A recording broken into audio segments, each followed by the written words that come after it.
Good evening, I'm Assad Ahmed. On day 4 of Extinction Rebellion climate change protest, demonstrators have targeted London's City Airport, although they failed to stop it from shutting down. Elsewhere, officers have been making further arrests and clearing roads. But to properly gauge what's involved with the huge police operation, our Home Affairs correspondent Catherine Carpenter started the day observing a briefing.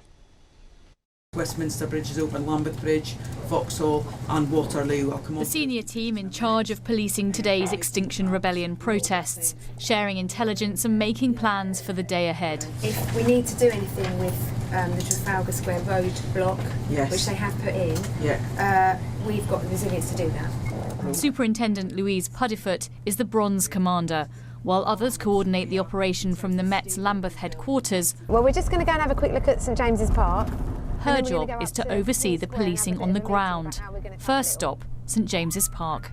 We're just assessing the presence in this encampment that's been in the park for the last few days. It's quite well established, but with the state opening of Parliament, they're not going to be able to stay here for security reasons. So we're just going to see how many of them will voluntarily go, and then we'll decide what we're going to do about the rest.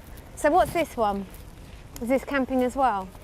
The camp is much bigger than expected, and some say they're confused about where they can protest legally. If you're overwrought, please sit down and have a coffee, and don't make yourself ill. Overwrought at the moment because okay. We've moved. But there is a bit about saying that you're camping in a park in the middle of London. You're not. It's not a camping site, so you might get moved.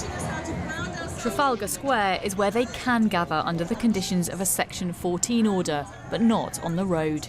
So the plan is initially to go in and engage with them and explain the conditions to them and use body-worn video to tell people that they're breaching the Section 14 conditions, and then we will make arrests.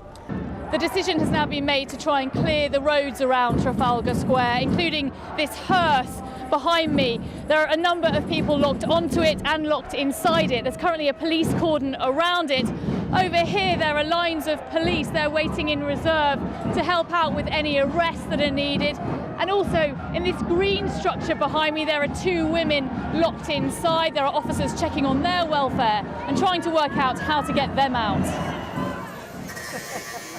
Freeing them is a time-consuming precision job, one under scrutiny by Extinction Rebellion's legal observers and police liaison officers like Paolo. There has been some policing which is unnecessarily violent, some unnecessary uses of force at arrests. But in general, I've worked for a long time with the Metropolitan Police, and they are extremely professional. They understand that we have a right to peaceful assembly and to peaceful protest. Public perception-wise, I think some people wonder what's taking you so long. Why is it taking you so long to clear the roads and get rid of the obstructions? And the reason is because it is really complex, and we've also got a responsibility for the health and safety of the protesters. So we can't just go in and injure people trying to move them. We've got to be really, really careful about how we do it, and we've also got to look after the police officers that are going in to do it as well. Extinction Rebellion say they don't want to interfere with preparations for the state opening of Parliament. The operation to reopen roads around Trafalgar Square is still ongoing this evening, although some people and props have been moved on. Catherine Carpenter, BBC London.